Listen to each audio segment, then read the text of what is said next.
नमस्ते, तुझे प्रधानमंत्री हिंदुस्तान आपका स्वागत है हमारे देश में। Would you like to come and stay in India and Mumbai? You're most welcome.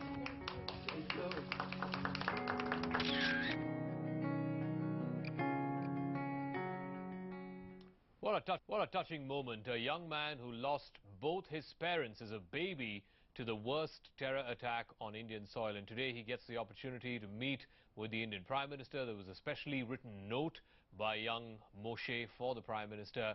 The Prime Minister offering a long-term visa for Moshe and his family to come and visit India. That was the emotional high point of day 2 of Prime Minister Narendra Modi's groundbreaking visit to Israel. It's the moment that tugged at your heartstrings. That and more coming up in this special coverage as we count down to the Prime Minister's address to the Indian diaspora, which is expected within the hour.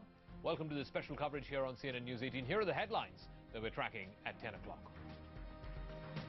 Dear Prime Minister of India, Mr. Narendra Modi. नमस्ते, तुझे प्रधानमंत्री हिंदुस्तान आपका स्वागत है हमारे देश में। Prime Minister meets the 26/11 survivor Moshe Holzberg. He reads out a welcome statement in Hindi. The Prime Minister promises a long-term visa for Moshe and his family.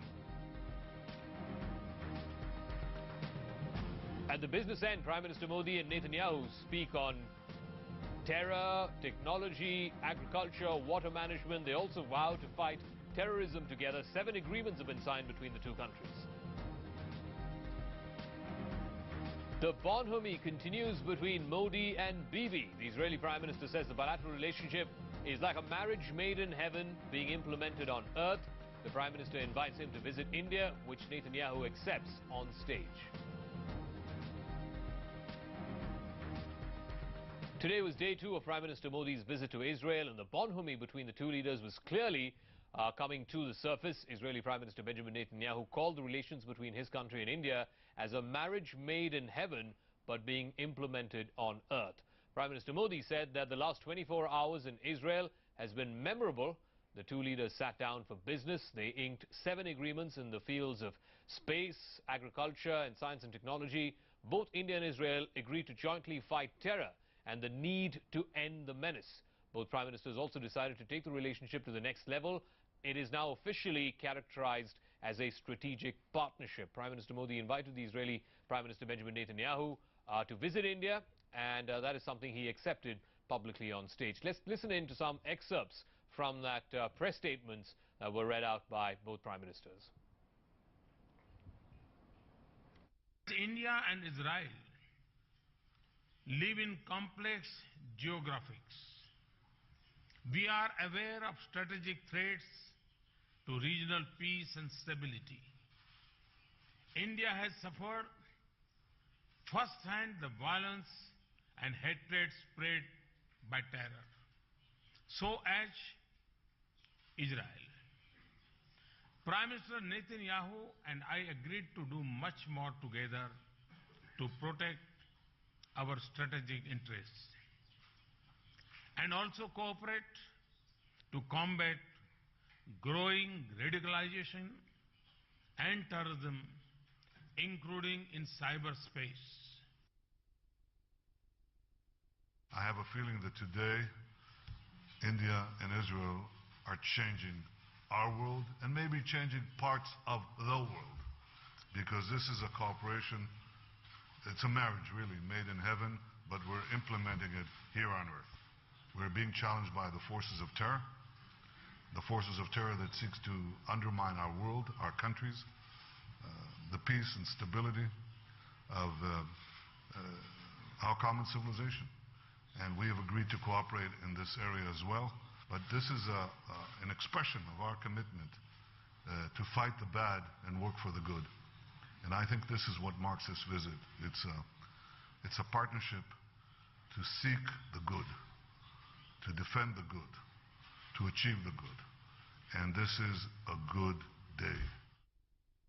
To seek the good, to defend the good, and to achieve the good. That's how Benjamin Netanyahu has characterized this relationship. But at the end of the day, what has been achieved in this groundbreaking visit, in this historic visit, the first by an Indian Prime Minister to Israel? Joining us on our panel tonight, Jyoti Malhotra is consulting editor with the Indian Express. Pinak Chakravarti is a former diplomat, has been former deputy head of mission there in our mission in Tel Aviv. Ashok Malik, resident commentator and senior journalist here with CNN News 18. And Dr. Khinvraj Jangid is assistant professor at the Jindal Center for Israel Studies. I'll start with you, Pinak Chakravarti, because today in the joint statement, in the very first paragraph, it says both sides have decided to elevate this relationship to that of a strategic partnership. What does this entail, and how may this be viewed in other capitals, notably in Tehran or in Riyadh?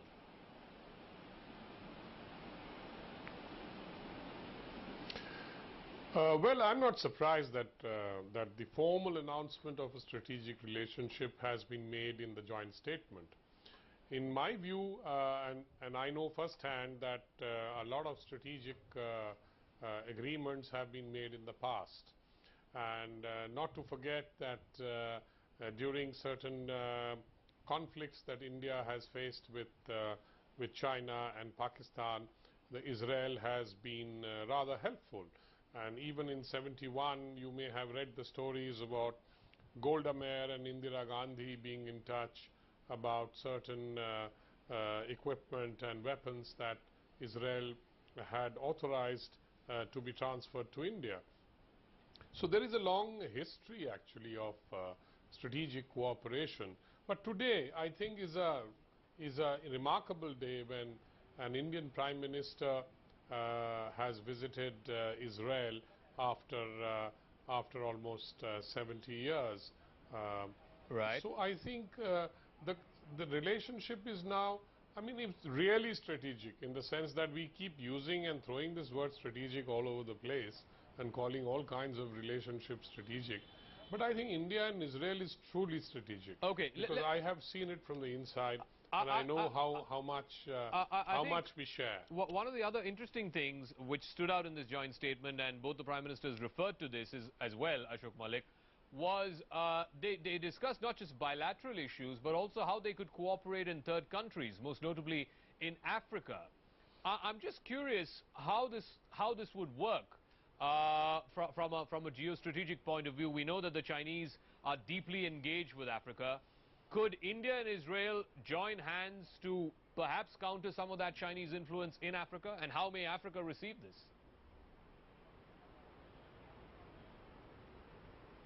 See, there are 2 points here. One, India's Development Partnership Administration, or DPA, which is India's external technical assistance arm in the MEA, has of late been looking at partner countries with which to work in geographies such as Africa. So it's working with European partners there. It's now going to be working with Israel there, hopefully, to help our partner countries in Africa. And obviously, the idea is to bring to bear more resources to compete with Chinese investment, and some Chinese investment in Africa has, of course, been exploitative and controversial. And if India and its partners can do a better job, obviously it's all for the good.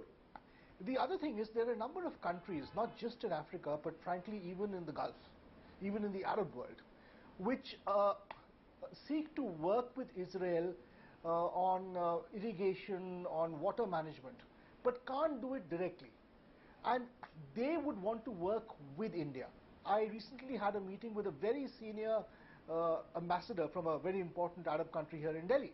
And he was very frank. He said, we want to work with India on irrigation, drip irrigation and water management, because you're working with the Israelis. We can't work with the Israelis publicly, but we can work with you. And in that sense, cooperate with the Israelis. So it's not just Africa, it's actually many countries in the world which would benefit from an Indo-Israeli developmental partnership. All right. The fruits of which can be exported. I'm just going to interrupt Ashok there, because we're getting, again, I think some breaking news, again concerning foreign policy, concerning this tenuous standoff that's been going on between India and China. at Dokola. There's a latest statement that's been put out by the Chinese embassy here in New Delhi, which blames India for the border standoff which stalled the Kailash Mansarovar Yatra through Nathula. That, of course, was a consequence of what's been happening at Dokola. And the statement by the embassy basically blames India for things having come to this pass. I'm just reading a quote from that statement, in which it says, to ensure the safe and smooth visit of the Indian Yatris, China has had to halt their entry through, to Xizang through the Nathula Pass. The Chinese side had notified this to the Indian side through a diplomatic channel.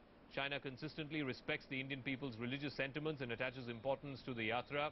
Up to now, the official Yatra to the Lipuleku Pass and non-official Yatra through Lhasa and Purang are still on the rails.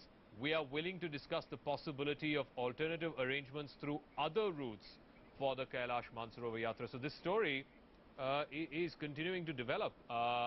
It's not going anywhere, this ongoing standoff between India and China at Dokola and its consequences. But let me come back to our discussion. And Jyoti Malhotra, in terms of, the thing that stood out for me in the agreements that were signed today, 7 of them were signed. There was one for R&D Technological Fund, $40 million, water conservation, water utility reforms, 3 different agreements on space technology, 1 in agriculture. It really did not have any big-ticket defense deal. It did not have any big-ticket counter-terror deal, which has been the sort of bedrock of this relationship for much of the last 10, 15, 20, 25 years.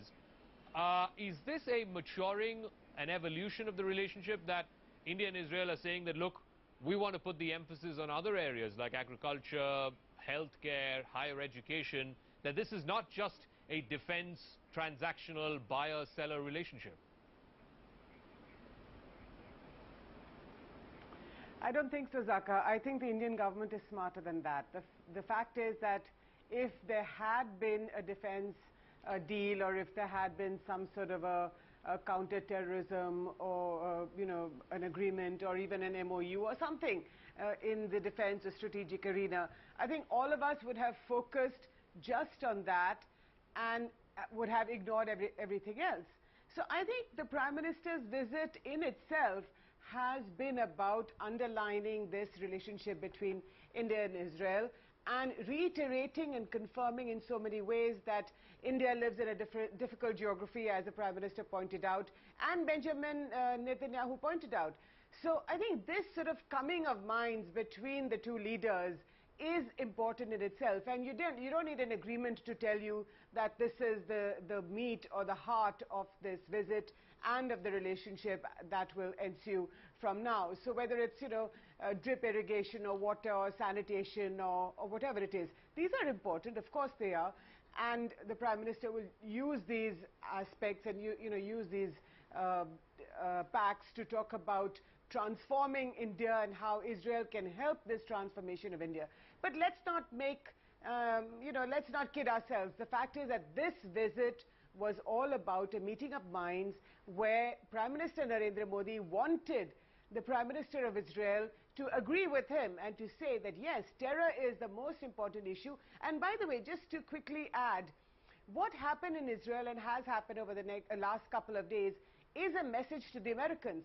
Now, the Indo-US relationship may be becoming a much more transactional one, but don't forget that America's Jews still have huge influence over their own system, over their own administration, and these people have very strong links with Israel. So if they see Benjamin Netanyahu hugging and embracing Narendra Modi, then that is going to have a big impact on the Indo-US relationship. No, fair enough. Well. I take so your this point. works in many different ways. I take your point. And I think the Prime Minister got what he wanted. My only sort of issue was, again, I'm coming to the point that you were trying to make, that terror was a cornerstone of this visit.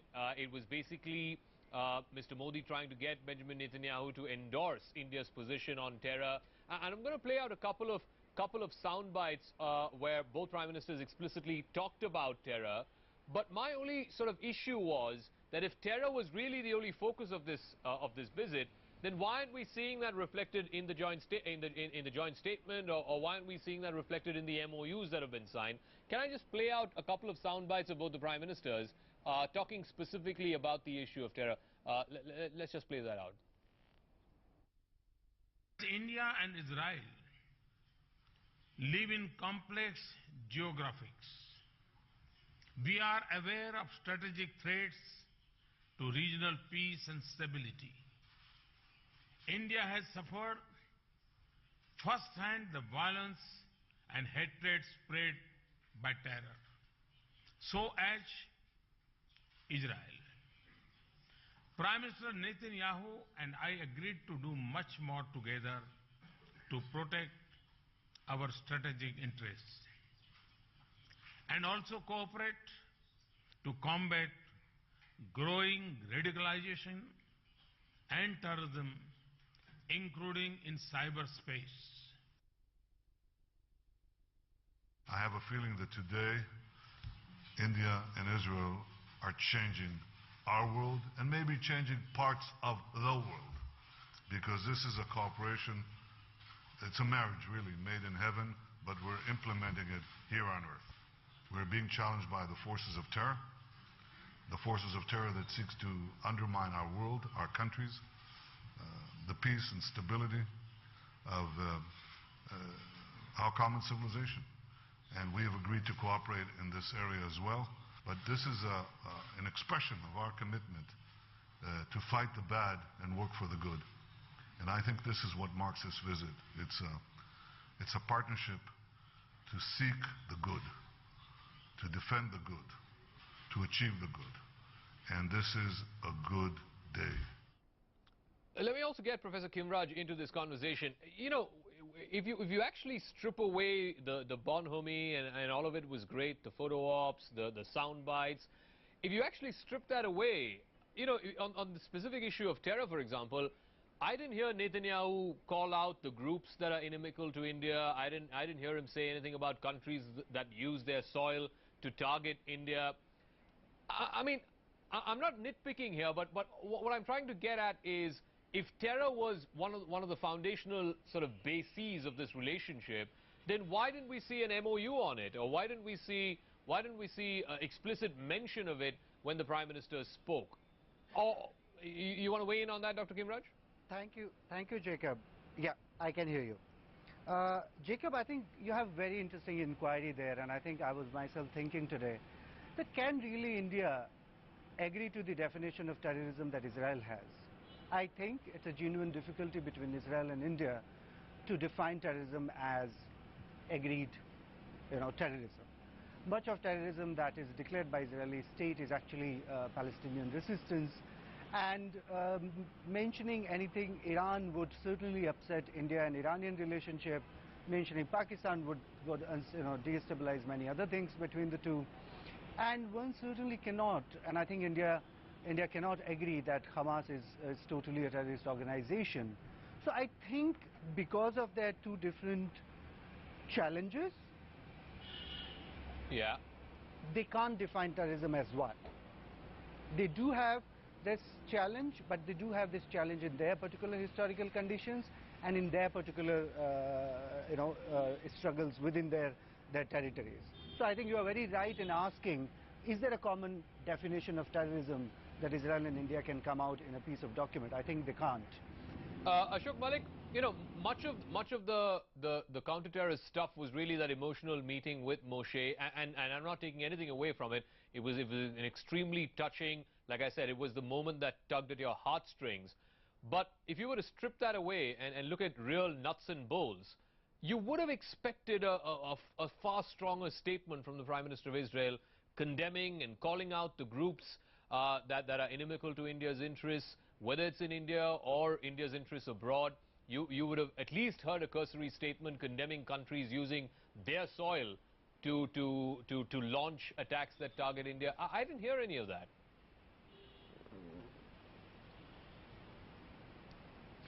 I don't think he needed to spell it out. Frankly, Israel, the terrorism Israel faces and the terrorism India faces are caused by different groups. These groups may have relationships between them. They may have common training facilities, such as in Afghanistan, but these are different groups. Young Moshe's parents were part of a horrific tragedy that actually conflated Indian and Israeli experiences with terrorism. So that's what made the visit to him and his family so poignant and so emotional. Frankly, India and Israel cooperate one hell of a lot on terrorism, on counter-terrorism, on intelligence sharing, on training, on a lot of things. But much of that should not be in the public domain, should not be discussed at press conferences, and is probably taking place below the radar as it should take place. This visit was about the big picture, about two countries saying we are strategic partners, we stand by each other through thick and thin. And I think that purpose was achieved. All right, I think that's a fair point. But Jyoti, you want to weigh in? You know, Zaka, I know what you're trying to do. You're trying to push us and ask us why, if terror was this big pact, you know, this sort of understanding between India and Israel, then why isn't it there in black and white? And I'll tell you why. The truth is that they don't want to put it in black and white because there is a strategic understanding between the BJP-ruled government in Delhi and Netanyahu's right-wing government in Israel to say that we do live in our geographies. And I take the point by the professor at the Jindal School, which is that we have different groups, whether it's the Hamas vis-a-vis Israel and the Lashkar-e-Toiba, the Jaish-e-Mohammed vis-a-vis India. But these matters are irrelevant in this visit, where you have this big picture visit. You don't want to talk about the detail. You want to sort of keep it fuzzy and warm and you know, sort of embrace each other every hour, if you like. And remember, for Netanyahu, this was also a very important visit. You know, if you saw the embracing that he did of the Prime Minister, it was mutual. These feelings of affection and friendship were very, very real. And you don't see that with Prime Minister Modi, with, you know, with other world leaders, for example, with Trump recently. So I think Netanyahu is also invested in this relationship with India, with Prime Minister Modi, which is to say that there is this little country called Israel, which actually, with its sort of human rights violations vis-a-vis Palestine, and by the way, that P word we haven't discussed so far, and I hope you will ask us some questions in that context. I had a whole hour of it last night, but anyway. Context as, yeah, that's right. Yeah, okay. So, no, just to quickly finish. So, I think what Netanyahu also wants is that here is a country of over 1 billion people which is reaching out, which is coming, you know, which is sort of flying all the way to meet him after all these decades. And he himself, it's not as if he gets a clean chit by the Western world. Of course, the Americans stand behind him, stand behind Israel rock solid. But he does get castigated. There is a light shadow that does fall on Israel. So in that sense, I think there is a very mutual partnership. And if it has been elevated to the strategic partnership, then these sort of tactical, you know, little arguments, whether there was an MOU or an agreement or whatever else you might want to call it, these are small things, Zaka. Okay. Before I come back to Ambassador Chakravarti, and I'm sure he'll want to weigh in on this as well, just to remind our viewers, within the next, say, 15 minutes or so, we're expecting Prime Minister Modi to address the Indian diaspora in Israel. You were there. You served a number of years in our missions there. How big is the Indian community there in Israel, Ambassador? And I know there are lots of Jews who went back over the years. There are also a lot of Indians who live there, who work there. A lot of Indian students now who study there and do postdoc stuff. How thriving is the Indian community in Israel?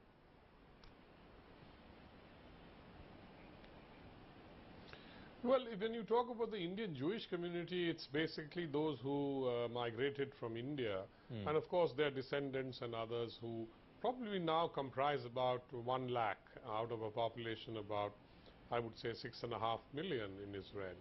And I think they have played a huge role actually in providing continuity to the relationship. And the bulk of them, of course, came from Maharashtra, because the Bene Israel, and they speak, many of the older generations speak Marathi. I have visited their homes, I have interacted with them, I've attended their events, and they are obviously still connected to India. Though the younger generation, those who now feel less connected, but they do have the atmosphere in the family of speaking Marathi, wearing saris, they've seen their mothers wearing saris, etc.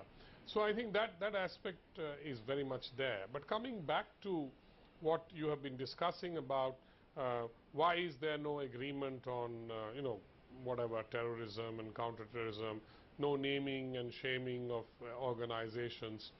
I think, Zaka, you must realize that much of what India and Israel do is not in the public domain, and I think that is how it should be. And I think, having seen it from the inside, I know that a lot of it is based on understanding. And if you recollect, our NSA has been there twice before Prime Minister's visit. Yeah. I'm sure they have tied up various issues which will not be deliberately not be reflected in MOUs and things like that. So I think there's much. It's like an iceberg. I mean, what you see is very little, but there's a lot more under the water. Okay, it's interesting you mentioned that. I think Professor Khinvraj also wanted to weigh in on that point. I have an interesting thing to share with you. When I was doing my PhD fieldwork in 2012 in the south city of Beersheba, which houses more or less majority of the Indian origin Jews in Israel. And I used to buy my spices for 6 months from a Gujarati who migrated to Israel in the 60s. I think there are two critical points, and they are very important points to understand about the Indian origin Jews in Israel. A, that while there were no relations till 1992, they had a very controversial relationship. They were in Israel and India wasn't dealing with Israel politically. So they couldn't figure out where do they actually come up, and more or less they remained on the margins. Second, Indian Jews, like Asian and African Jews of Israel, have also not enjoyed privileges in education, culture, policy making, politics. There hasn't been a Mizrahi. Mizrahi is a term for the Oriental Jews of Israel, and Mizrahis have a tremendous challenge facing the Israeli state, asking very tough questions about their marginalization. It's almost, some people actually put it as Israel's caste system, where the white Jews have enjoyed much of the privileges, rightly so. They were the founders from the east of Europe.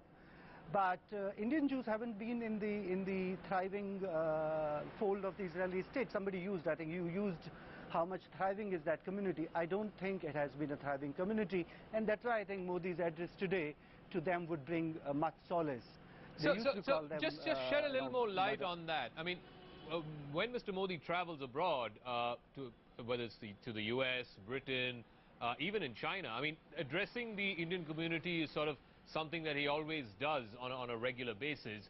How may this address to the Indian community in Israel be different from how he approaches in the Indian diaspora in other major countries around the world? Okay, thank you for that. I think in Australia, in America, in most of the Western countries, Indian diaspora is actually in a powerful position, whether in trade, business or politics, particularly in the US. So he invented this to create a soft diplomacy and make them part of India, and they would leverage for India in those respective places. The case with Israel is that Indian community, Indian origin community in Israel would not leverage anything for the state of India in Israel, precisely because they do not enjoy any powerful or influential positions in education, culture, institutions or politics. So I don't think he looks at it from that point of view, leveraging them for anything, but I think he does want to cultivate an important position for them in the light of their marginalization, I suppose. Wow, I think that's a great insight. I'd want to sort of pick the brains of the other panelists as well on this, and I'll start with the Ambassador Chakravarti. I think that's a great point that the professor raised, that the Indian community in Israel is very different from, say, the Indian American community or the British Indian community. So how does the Prime Minister then, obviously he uses this as a part of soft diplomacy to try and create a constituency that can act as pressure groups, lobby groups, what have you, to try and influence policy in those respective countries. But that's not quite the case with Indian Jews in Israel who, like the professor said, have been historically marginalized?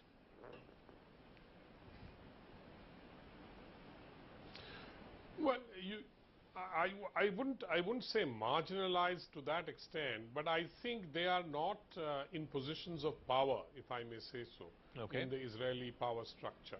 Some of them have made it to some positions, but I don't think one should say they are marginalized. I think they are doing in their own jobs, but I agree that they are not in positions of power, and unlike in other countries that has been mentioned, they are not in positions that to influence decision making of the state.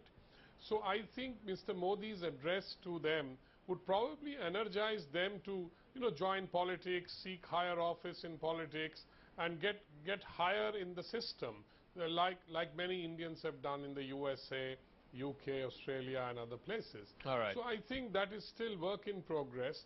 The Indian Jews have in Israel have been a fairly quiescent community. I mean, they are not very aggressive about their ambition. So I think the next generation will probably find far more involved in Israeli politics and demand their share of power in the Israeli hierarchy. Ashok, you wanted to weigh in on that?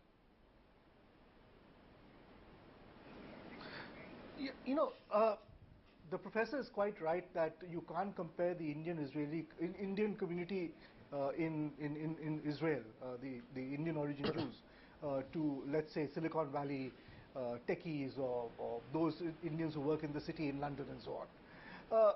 They're not influential, they're not high rollers, they're not big businessmen. But do remember, Israel is a country of migrants. Jews from all over the world have come to Israel. Jews from Russia came with stories of persecution. Jews from America in the old days came with some stories of persecution, anti-Semitism. Jews from across Europe came with stories of persecution and anti-Semitism. The Jews from India came with no such stories. So if the narrative about India, if the goodwill about India is so strong in Israel, and it has been strong well before Mr. Modi went there, let me clarify that. If the narrative is so strong, part of the reason is because the 100,000 odd Indian origin Jews who live in Israel carry good, happy memories of India and have communicated that to their new country. Jyoti? So they have contributed to to India, even without being in positions of high office. Okay, Jyoti? See, I think it's our dirty little caste system that is at play, unfortunately. The Indian Jews who went to Israel were primarily from Maharashtra and also from Kerala. And these are sort of, a lot of them, a large number of them, are the lower middle class Malayalis or Maharashtrians. And when they realized that, that Israel was opening its arms to Jews from all over the world, it was, they just made a beeline for Israel. And I know in Cochin, for example, when large numbers of Jews left, and when you meet them in Israel, a lot of them are sort of the darker skinned people. We are dark skinned people. Now, there is a certain sort of a racism that you see in Israel. The Jews from Western Europe, the Ashkenazi, then you have the Sephardim, which is from the Arab world. And then you have, as the professor from the Jindal school said, you have sort of, other Jews. Now, it's absolutely true. These Indian Jews are people of Indian origin. They work in sort of lathe factories as machinists in dairy farms. And they don't work, they don't have, they're not very highly educated. So I think it's interesting that Prime Minister Modi does do these community receptions. So they may not be, the Silicon Valley types, as Ashok said, the Sundar Pichais of the world. But there is a strong connection that remains, and that is very interesting. So if you meet them in Israel, in these sort of little farms where they work or the factories where they work in Israel, they have a very strong sense of India that remains. For them, Israel is the land of milk and honey, which welcomed them, which gave them a much better socioeconomic sort of life. And their kids are now growing up as Israelis. So their children may not have that connection, but I think they still have a very strong connection with India. I just wanted to, I think when Prime Minister had gone to Saudi Arabia, he had gone to one of these, what they call the labor camps in Saudi Arabia. It houses tens, sometimes thousands of laborers, many of them from from states like Kerala or most of the coastal states. And again, they're not the high flyers, they're not the big rollers as Ashok was mentioning, and yet he spoke to them. And even in that community event he had in Riyadh, I think, many of the people there were either nurses or not exactly, you know, the Wall Street bank executive type. And yet he made it a point to address them, to speak to them directly. And I want to come back to Professor Khinvraj. Would you reckon that a similar sort of message would be given to the Indian Jews in Israel because of their own unique history and, like you said, the discrimination that they've faced over the years and the lack of opportunities therein? Yeah, I think that's the only value of this, and I think it's happening for a good reason, which is emotional support and solace. I think they are first time being recognized as important for India, and I think that's a great bonding. But I think Jyoti Malhotra had an interesting point. When I used to buy my spices to this woman from Gujarat who made earlier with her family, I asked her that, are there any other family members left in Ahmedabad? And you know what she told me? She told me that her elder sister has not chosen to come. Aliyah is the word for migration to Israel. And I said, why so? She said, well, she has a big private school, her husband earns well, we had a poor quality of life, Israel was offering us much better than what he had in Ahmedabad. So I think it's an interesting thing that happened because of the economic or the quality of life. There is actually an interesting film, and I would like your viewer to see that, called Turn Left at the End of the World. Turn Left at the End of the World is an Israeli film made by a director about a Jewish couple from Bombay who made Aliyah with a teenager daughter and got disillusioned in Israel because he was settled in south of Israel with Moroccan Jews, and he worked in a milk bottle making factory. He was an engineer in Bombay before that, and he said, quite disillusioned, to his wife one night, I came to the Holy Land thinking that I was contributing something significant. So I think Turn Left at the End film, remarkable film that captures the story about the Indian Jews. I think I think Indian viewers should certainly watch that. Okay, we'll look it up. We'll look it up. If I can add one more thing. Yeah. There was a statement that you mentioned with a lot of emphasis when Prime Minister and Netanyahu said, we wish and we work for regional peace and stability. I really wonder, does Israel think regional peace and stability can be achieved with occupation of the Palestinian territories?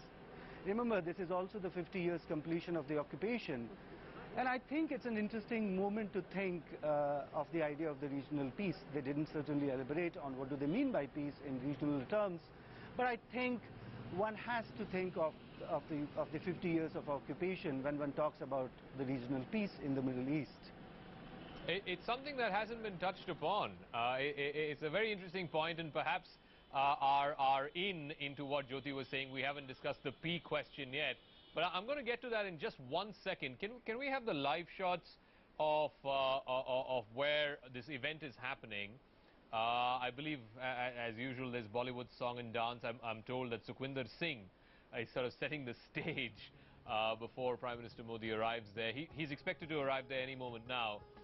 8 p.m. local time, which is 10:30 here in India, is when the Prime Minister is expected to address the Indian community there in Jerusalem. Right now you can listen to light music, and I think there's a big screen that's been put up talking about Make in India. It has the Prime Minister's picture, and there's a note in the site saying Israel welcomes Modi. There's some Bollywood presence as well. Like I said, Sukhwinder Singh was sort of holding fort till a few minutes ago. And this is a regular feature. The Prime Minister goes to different global capitals, and wherever there is a sizable Indian diaspora, he makes it a point to address them, not just as a goodwill gesture, not just as a way to directly speak to them, but certainly also in the larger countries where there's an influential Indian diaspora. It's also a constituency that he's cultivating, so that they can be a pressure group, a lobby group, if you will, to influence policy and policy makers in those respective countries. But of course, like Professor Khinvraj very beautifully articulated, the situation with the Indian Jews in Israel is slightly different from the regular Indian community and the Indian diaspora in countries like the US or Britain or Australia. If I can come back to the discussion and the point that the professor beautifully brought us into, that 2017 marks 50 years of the war, which eventually led to the occupation of the occupied territories. It's interesting that never came up in any of the discussions. I mean, certainly it didn't come up in the discussions between the two principals, Jyoti, and you wouldn't expect it to come. Neither did it come in any media discussions, whether on television channels or in edit pieces.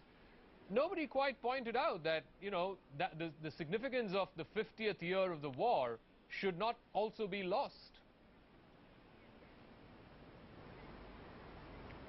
Well, I'm not going to tell you, Zaka, why the media is not doing what it's supposed to do or doing what it's supposed to do. I mean, we're both journalists, so, you know, there's no point sort of digging into what our profession is doing or not. But I think the 50 years of the occupation of Palestine. Now we've discussed the reason why the Prime Minister has dehyphenated this relationship between Israel and Palestine. That's what the government of India is putting out. And before, a month or so ago, we know that Mahmoud Abbas came to Delhi. In fact, this was his 5th trip to India since he became president some years ago. But I think it would have been interesting if the Prime Minister, or maybe, look, it would be embarrassing for his hosts in Israel if he talked about Palestine, because we know the situation in Israel, where the Israeli government more than a decade or so ago dropped these walls separating the populations of sort of, you know, Israeli Arabs and Israeli Jews. Now, you certainly don't want to see that. I've seen it myself, and it's quite an ugly sort of a phenomenon of 9 feet high concrete blocks, you know, which are sort of dividing neighborhoods according to population and according to religion. So you don't want to come face to face with such an ugly truth.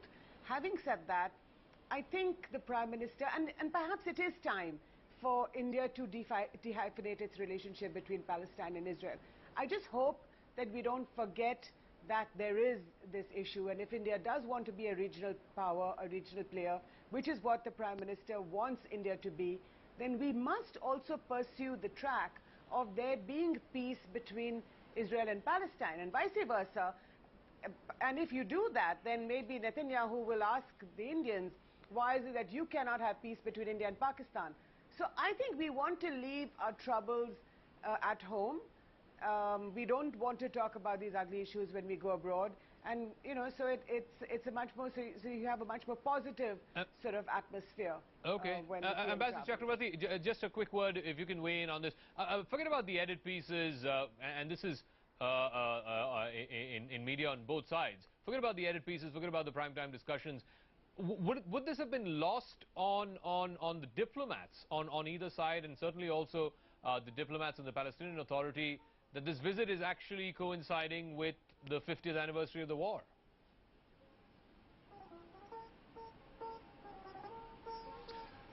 Look, we all know that it's coinciding with the 50th anniversary of the war.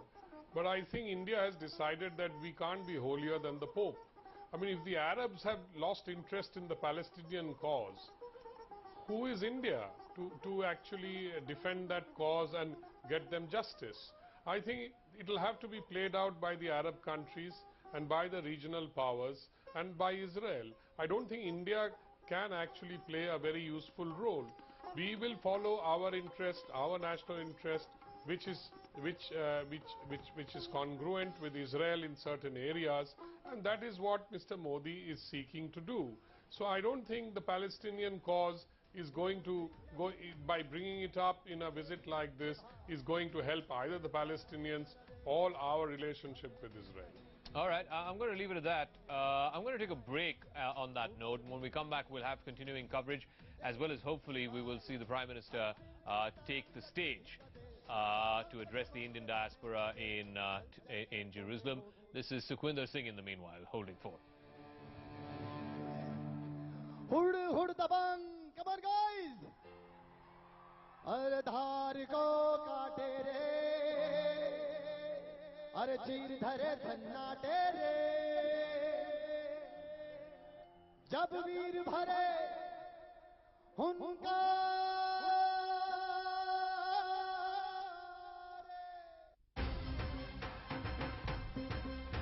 ससुरा इतना headroom है, almost एक तो bedroom है। गड्ढों का tension छोड़ दो, एक्सेलरेटर पे जोर दो। मस्त हवा का झोंका लो, डैटसन रेडी गो। डैटसन तो राजा है, पावर और ज्यादा है।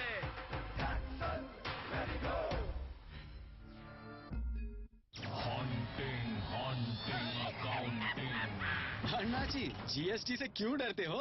हमारे पास जोहो बुक्स है ना। जोहो पे जीएसटी फाइल करना बहुत ही आसान है। अगर बिजनेस को बनाना चाहते हो, ओहो, यूज करो Zoho. Just 2499 per year. An event may be frenzied, but news and journalism doesn't have to be. It's not about becoming a shark or how big your jaw is or how strong your vocal cords are. It's about the steeliness of facts. Balance can't be a smoke screen here because truth doesn't always lie in the middle. It's about a pledge that we will not play to the gallery, beyond the narratives of spin doctors and beyond the arithmetic of numbers. I bring to you the crux, always at the heart of the matter. Only on CNN News 18. Brought to you by Zoho Books, GST ready accounting software.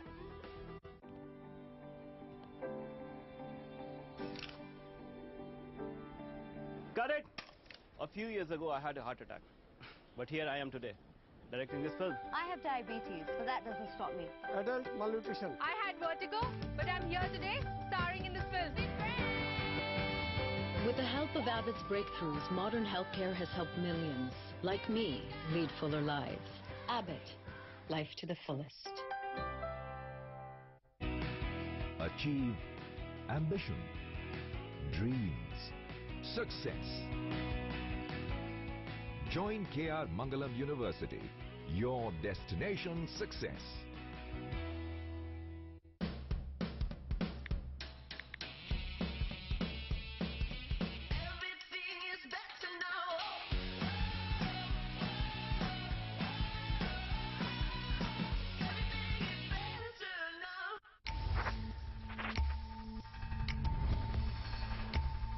Watch Krish Srikanth exclusively on CNN News 18.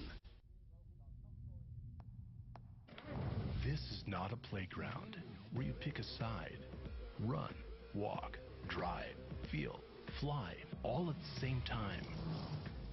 It's not about belonging to the city or the wild. It's about living the crossover life. Above the ordinary, S-Cross, the premium crossover. Exclusively available at Nexa. Baby, juice. क्या हुआ? आप क्या कर रहे हो? नहीं नहीं कुछ नहीं, वो मार्केट जा रहा था, महीने का सामान। पर एक डाउट है, इसमें तूर दाल कौन सी है? ये देखो, तूर दाल, Amazon पेंट्री पर। Amazon पर अब ग्रोसरीज भी। और कितनी सस्ती। बच गया ना तुम्हारा संडे? अब महीने का सामान on अपनी दुकान। Great prices, next day delivery. Amazon pantry. India में दो तरह के लोग होते हैं, एक पुराने तरीकों वाले, एक नए सलीकों वाले। इनके तरीके हड़प्पा की खुदाई से निकले और इनके इंटरनेट और वाईफाई से निकले। एक जो जीएसटी से घबरा रहे हैं और दूसरे जो जीएसटी को अपना रहे हैं, क्योंकि उनके बिजनेस चलते हैं जीएसटी रेडी टैली पे। अपग्रेड करो आज ही, क्योंकि टैली है तो तैयार है।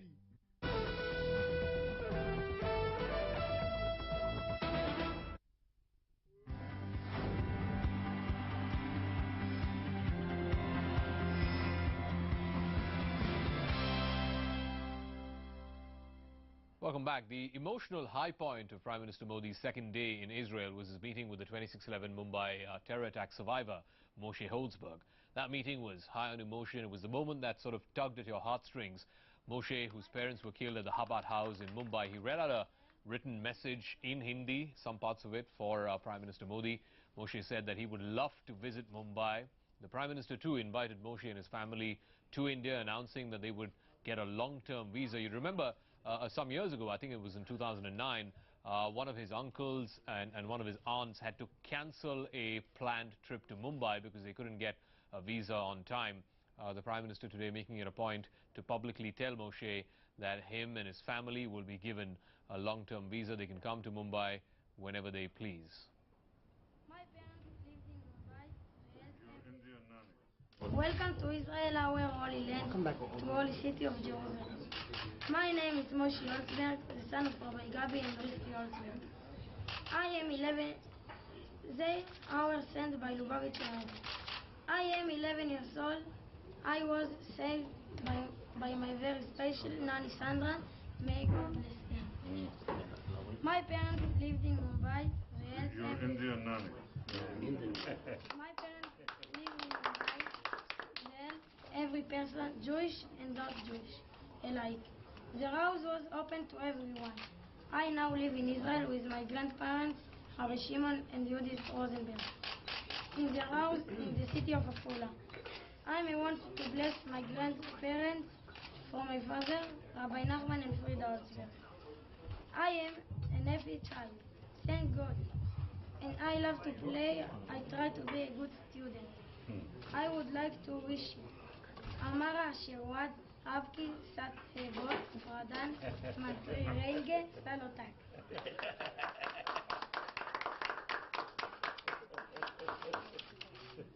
I want to ask you something from all my heart. Please continue to love me forever and always remember my parents. I live in Afula, but all the time I remember and connected to Naraman. I grew up there in Mumbai. This is my home.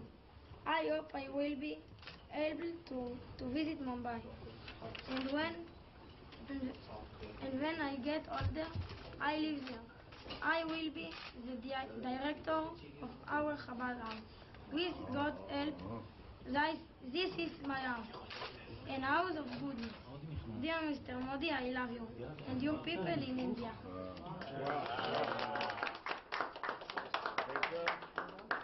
I want to give you some presents to remember me and Dolly Jerusalem. Picture. What a touching moment. A young man who's lost both his parents to a dastardly terror attack, saying that he wants to come back to that same Chabad house, in which his father was the director. He wants to come back and head that same Chabad house. What a touching gesture that was. And Prime Minister responded as well. He thanked Moshe for his touching speech and the message and the gift that he gave him. And he also promised a long-term visa to Moshe and his family. Like I said, this, of course, correcting and redressing a grievance that some of his family members had some years ago when they were denied a visa and as a result had to cancel a visit to Mumbai. Thank you for your very, very special gift. Thanks a lot. Thank you. Thank you. And we shall see you with us, okay? And you will see Prime Minister Modi again very soon. Thank you. So, would you like to come and stay in India and Mumbai? You are most welcome. You and your all family members, they will get a long-term visa from my government. So any time you can come, anywhere you can go. Thank you. Thank you.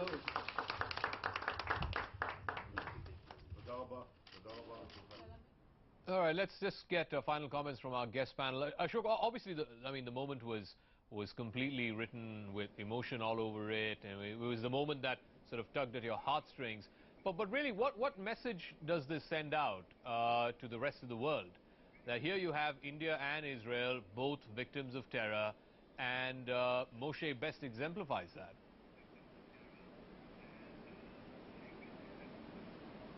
No, absolutely. India and Israel have different experiences of terror because the terror groups that attack us are different. But in the case of Moshe and his parents, there was a horrific tragedy that united our countries and united our peoples. Because Moshe's parents were attacked because they were Jews, and they were attacked because they happened to live in Mumbai at that time. and it is absolutely touching that his family still wants him to come back to India and take up the position his father once held in a city that obviously his father and mother cared for deeply. You know, at the end of the day, this visit, like any good diplomatic visit, is not about prime ministers meeting and exchanging documents. It's not about foreign secretaries giving speeches and press briefings. It's not about generals and diplomats and NSAs talking to each other. It's about people. It's about a people-to-people relationship, a goodwill among peoples of countries. And that is the beauty of the India-Israel relationship, that Indians and Israelis care for each other and think well of each other, irrespective of who's the prime minister and who isn't. And the case of Moshe and his grandparents exemplifies that. Despite the tragedy of November 26, 2008, Moshe's grandparents still want him to go back to India, and Moshe himself still wants to come back to India. That's right. And live there and work there and serve people there and serve the Jewish community there and be at home there. And there can be nothing more riveting, nothing more important, nothing more heart-wrenching than that. That to my mind, is the highlight of this visit. All right. Quick round of closing comments from the rest of the three panelists. Professor Khinvraj, how is this visit going to be remembered? 30 seconds. Can I pick the conversation that Pinak left, and I think Pinak said it very nicely, holier than Pope India cannot be. And I think the problem, it's important, so I'm going there. I think Mahmoud Abbas, who came to India 2 months back, is actually joining Israel in cutting electricity in Gaza as we speak. Gaza has been under severe electricity cut, and Mahmoud Abbas is not making any noise. There is no protest from the West Bank. I think if we care about the peace and if we are concerned about the peace, one can actually deeply be worried about the internal division between Hamas and Fatah. That said, so the tragedy is actually with the Palestinian movement at the moment. What do I take away from this trip? Well, I think as previously said, the single most important symbolism is for the State of Israel to host the Indian Prime Minister. Remember the 25 years, the first Israeli Prime Minister came here in 2003. After 14 years, the diplomatic reciprocity, I think, is highly, highly appreciated from the Israeli state, and I think they take the bigger smile out of it. Quick closing comments, Ambassador Chakravarti, and final word to Jyoti. Two things. I think the one, that the first Indian Prime Minister has visited Israel, it was awaited for a very long time. And number two, the bonding that Moshe provided, the sort of the excuse for, or the reason for, on terrorism between the two countries. I think this will be the two main takeaways for me. All right, Jyoti, you have the last word, as always. So, you know, I was very proud that Prime Minister Narendra Modi sought out Moshe and met him, and spent a few minutes with him and the young boy, and he's the boy who lived. And it's so emblematic of what Ashok just said, that this is about people. And Ashok is absolutely right. It's about the people of India and Israel and what binds us together. And Israelis are also extremely interesting people, very, very bright people. But I just want to also add is that if it's about the people, then I think we have to look at the people all over Israel. It's also about Israeli Arabs, after all, not only about Palestinians. So it's Israeli Arabs, Palestinians, and the people of Israel in India. I think we would have a nice meal together, all of us, if we could. Okay, we'll leave it at that. We can bond over food. There's a story that the Israeli Prime Minister narrated in the press conference where 30 years ago he met his wife, where he took his wife out on their first date to an Indian restaurant, and how he fondly remembers that, and how it's the same chef who cooked food for the Indian Prime Minister in his visit now, 30 years on. So we'll leave it at that. I want to thank all my guests for joining us on the panel tonight for this fascinating conversation. We're taking a break on these pictures. This is the venue in Israel where the Prime Minister will be addressing the Indian diaspora any moment now. We'll take a break on those pictures. Back on the other side after these messages.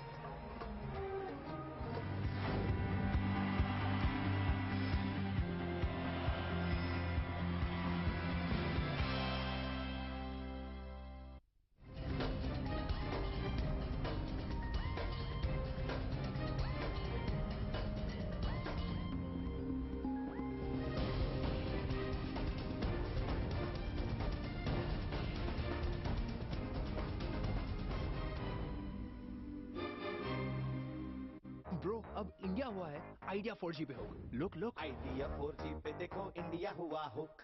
Look look खाते हुए पकाते हुए चबाते हुए भगाते हुए पर मचा चुड़ुगारू देखो गुरु। लुक लुक आइडिया 4G पे देखो इंडिया हुआ हुक। लुक लुक हाँ लुक लुक। इंडिया हो गया है आइडिया 4G पे हुक। आइडिया 4G, इंडिया जितना बड़ा network.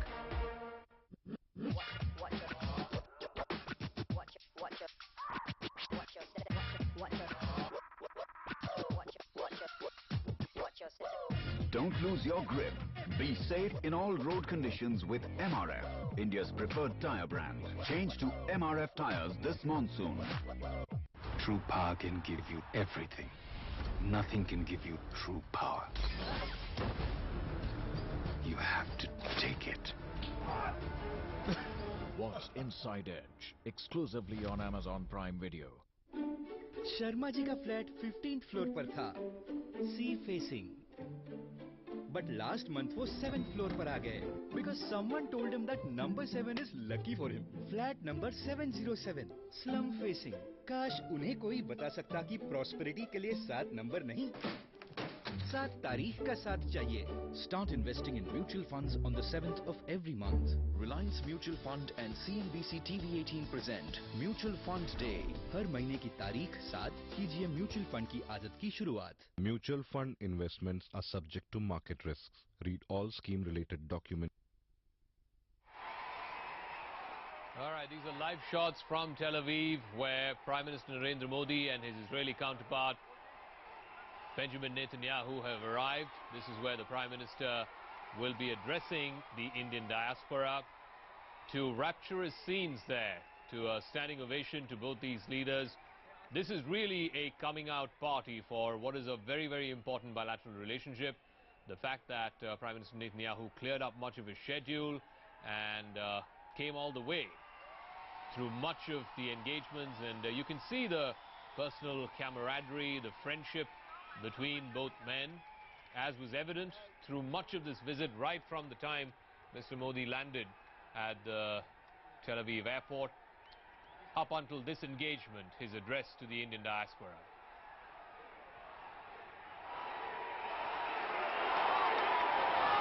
Already I think you can hear the crowd there chanting Bibi and Modi. This is a mega event being attended by about 5,000 people. Let's listen in. לשירת ההמנונים הלאומיים אני מתכבדת להזמין את הזמרת הישראלית שמשלבת בשירתה מזרח ומערב כאחד. גבירותיי ורבותיי, בואו נקבל אותה. ליאורה יצחק, בבקשה.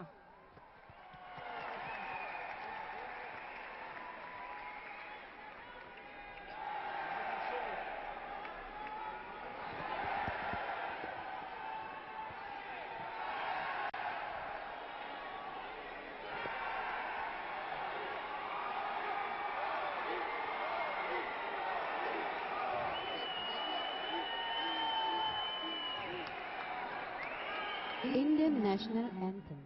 जनगण मन अधिनायक जय हे भारत भाग्य विधाता पंजाब सिंध गुजरात मराठा द्राविड उत्कल बंग विंध्य हिमाचल यमुना गंगा उच्चल जलधि तरंगा तव शुभ नामे जागे तब शुभ आशीष